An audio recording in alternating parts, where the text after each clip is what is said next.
রাধে রাধে বন্ধুরা, কেমন আছেন সবাই? আশা করি খুব ভালো আছেন। আমি রিপ্তির লাইফস্টাইল চ্যানেলে আপনাদের অনেক স্বাগতম জানাই। চলে এলাম অনেক দিন পর আর একটা নতুন ভিডিও নিয়ে। দেখুন, এত এত মানে গরমে প্রচণ্ড তাপদাহের মধ্যে একটু স্বস্তির নিঃশ্বাস ফেলা গেছে। এরম প্রচণ্ড বেগে সকালবেলা বলতে কি, এখন প্রায় 11:30 মতো বাজে। তেড়ে বৃষ্টি দেখুন, আর আকাশে পুরো মেঘ ভর্তি। কয়েকদিন ধরেই দিনের বেলা গরম, সন্ধ্যে থেকে বৃষ্টি হচ্ছিল, সেই বৃষ্টি অল্প। আর আজকে বেশ অনেকক্ষণ ধরে বৃষ্টি হয়েছে। আকাশের অবস্থা দেখুন, একদম কালো মেঘ জমে রয়েছে, প্রচণ্ড জোরে বৃষ্টি হচ্ছে। আর তার সাথে সেরকম মেঘের গর্জনও শোনা যাচ্ছে। তো দেখুন কত সুন্দর লাগছে। আবার অনেক জায়গায় শুনলাম নাকি শিলাবৃষ্টিও হয়েছে। তো আমি এই বৃষ্টি উপভোগ করতে থাকি। সারাদিন তো বেশ ওয়েদারটা ভালোই গেল, সকালের দিকে বৃষ্টি হলো। তো ভাবলাম তাহলে একটু কড়াই ভিজিয়ে দিই। অনেক দিন সেরকম ঠিকঠাকভাবে রান্নাও করছি না। তো এই যে কড়াই সন্ধেবেলা সিটি মারতে দিলাম।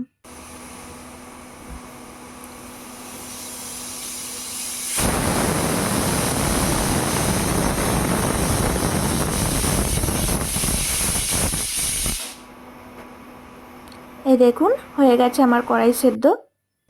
তো চলুন এবার, আজকে আমি ঘুগনি বানানো মানেই তো সেই যেমন আমরা মেলাতে কিনে খাই না, সেরকম বানাই। আমার ওটাই বেশি ভালো লাগে, বেশি মশলাপাতি দিয়ে ভালো লাগে না।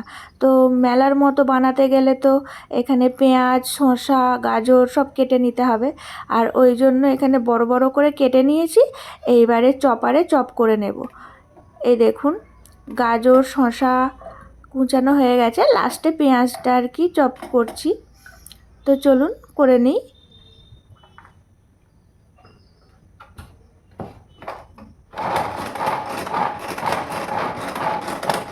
চপারে অত্যন্ত মানে সহজেই হয়ে যায়, খুব বেশ সুবিধা লাগে আমার।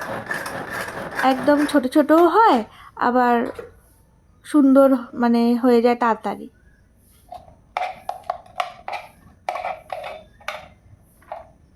প্রায় 5 মিনিটও যায়নি, এই 3 রকমের হয়ে গেল করা।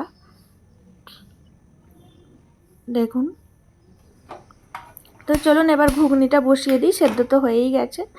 এদিকে গ্যাস জ্বালিয়ে নিলাম, কড়াইটা বসিয়ে নিলাম। আজকে তো যতটা পারবো শর্টকাটে করব, মানে কিচ্ছু মশলাই দেব না সেরকম। কারণ যা মশলা দেবার গুঁড়ো ওপর দিয়ে ছড়িয়ে যেমন মেলায় হয় সেরকম খাবো। আর এইখানে কড়াইয়ে তেল গরম হয়ে গেছে, সামান্য একটু জিরে ফোড়ন দিলাম, অল্প একদম দিলাম। একটু ভালো করে কড়াইতে তেলটা ছড়িয়ে নিচ্ছি। পেঁয়াজটা দিয়ে দিলাম। পেঁয়াজও দিয়েছি, দেখেছেন কইটুকু, একটা ছোট্ট পেঁয়াজ। আর বড় বড় করে কেটেছি। পেঁয়াজটা বেশি ভাজবো না, পেঁয়াজটা যাতে একটু ঘুগনিতে থাকে সেরকম হিসাবে। আর এই যে আদা বাটা দিলাম, আদাটা দিয়ে একটু ভালো করে ভেজে নেব। আদা থেকে তেল ছেড়ে দিলে এর ওপর টমেটোটা দিয়ে দিলাম।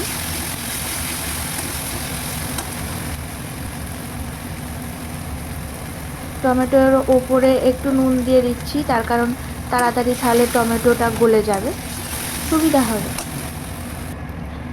এই যে হলুদ গুঁড়ো, আর দেব হচ্ছে একটু সামান্য পরিমাণে, সামান্য একদম অল্প করে এই যে জিরের গুঁড়ো, দেখুন একদমই অল্প, অতটা ঘুগনিতে এতটা চলে।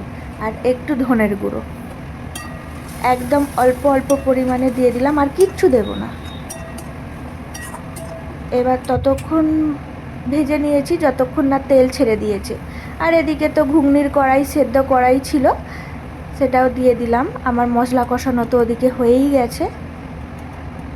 দেখুন, ভালো করে নেড়ে চেড়ে মিশিয়ে নিচ্ছি মশলার সাথে।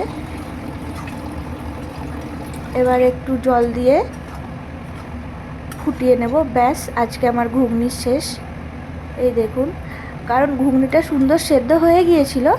এবারে আমি প্রথমে অল্প করে জল দিয়েছিলাম, দেখলাম যে একদম থাকলে আরও তো বসে যাবে, সেই কারণে আর একটু জল দিয়ে দিয়েছি, দিয়ে ভালো করে নেড়ে চেড়ে নিচ্ছি। আর হ্যাঁ, অবশ্যই নুনটা একটু টেস্ট করে নিয়েছি এর মাঝখানে, কারণ নইলে আবার নুন না হলে টেস্টি হবে না। আর ওদিকে কড়াই সিদ্ধ করার সময় আমি নুন হলুদ দিয়েই দিয়েছিলাম, দেখেছেন। এই দেখুন, এটাই রাখবো আর খাবার সময় ঠিক বসে যাবে। দেখুন, এই দেখুন, ঘুগনির কড়াইটা খুব সুন্দর সেদ্ধ হয়ে গেছে। তাহলে মশলার ওপর দিয়ে আর বেশি খাটতেই হলো না। তো চলুন, দেখুন এর মধ্যে আবার কারেন্টটাও চলে গেল। এই চার্জের লাইটটা জ্বলছে রান্নাঘরে, কি জ্বালা বলুন তো। সেই সকালে বৃষ্টি হয়েছে আর কারেন্ট গেল এখন। ভালো লাগে এই রান্না করতে করতে কারেন্ট চলে গেলে, ওই মিটমিট করে জ্বলছে। তো চলুন, ঠিক আছে, এদিকে তো ঘুগনিটা ঠিক টাইমে হয়ে গেছে, গ্যাসটা অফ করে দিলাম। এবার চাপা দিয়ে রেখে দেব। এবার আটা মেখে নিই। ও হ্যাঁ, এবার মশলা বানাতে হবে। ওই যে বললাম না, গুঁড়ো ওপরে ছড়িয়ে দেব যেমন দোকানে হয় সেই রকম, সেটা বানাতে হবে। তো চলুন করি। এই দেখুন, কড়াই নামিয়ে নিয়েছি আর একটা ফ্রাইং প্যান বসিয়ে দিলাম। গরম হয়ে গেছে, এর মধ্যে বেশ অনেকটা পরিমাণে ধনের গুঁড়ো, জিরের গুঁড়ো দেখুন, আর ওদিকে দেব লঙ্কার গুঁড়ো। এবার এটাকে ভালো করে দেখুন, ধোঁয়া উঠছে, পোড়া পোড়া করে ভেজে নেব। আপনারা আমার যারা ভিডিও দেখেন তারা অবশ্যই জানেন আমি এগুলো সব বাড়িতেই গুঁড়াই, সেই জন্যই আর কি গোটা ভেজে নিয়ে গুঁড়ালাম না। এগুলো লঙ্কার গুঁড়ো, ধনের গুঁড়ো, জিরের গুঁড়ো সব বাড়িতে, সেই কারণে গুঁড়োটাই একটু শুকনো খোলায় ভেজে নিলাম। বেশ সুন্দর সেন্ট উঠে গেছে। এবার গ্যাসটা অফ করে দেব, নইলে আবার বেশি পোড়া হয়ে যাবে, পুড়ে যাবে। গ্যাসটা একদমই আস্তে দিয়ে দিয়েছি, দেখুন ধোঁয়া উঠছে, একটু কালারটাও এবার চেঞ্জ হয়ে আসছে। এই যে গ্যাসটা অফ করে দিলাম। তো চলুন, আবার পরোটা করার সময় দেখা হচ্ছে। এই দেখুন, সেই রাত্রেবেলা পরোটা হচ্ছে, এখন 10টা বেজে গেছে, কারণ গরম গরম একটু মুচমুচে পরোটা খাওয়া যাবে, সেই কারণে আগে, এখন কারেন্ট এসে গেছে, ওই কারণে এখন পরোটাগুলো ভাজা হচ্ছে। বা পরোটাগুলো কি সুন্দর ফুলবে দেখুন, সব পরোটাগুলোই এত সুন্দর করেই ফুলেছে। আর কি সুন্দর সঙ্গে সঙ্গে ভেজে খেলে মুচমুচে থাকে, সেই কারণেই এখন করা। এই যে আমাদের আজকের ঘুগনি রেডি, রাতের খাবার রেডি হয়ে গেছে দেখুন, আর সাথে মিষ্টিও রয়েছে।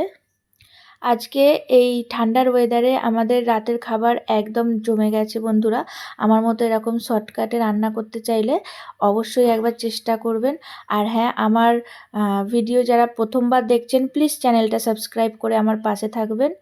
আর কেমন লাগলো ভিডিওটা অবশ্যই কমেন্ট করে জানাবেন।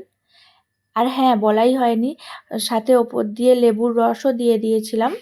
একদম জমে গেছে। বড়মশাইয়ের দেখুন শুরু করে দিয়েছে। তো আমিও আর দেরি করতে পারছি না, আমিও শুরু করে দিই। আবার দেখা হচ্ছে পরের একটি নতুন ভিডিওতে। আজকের মতো টাটা।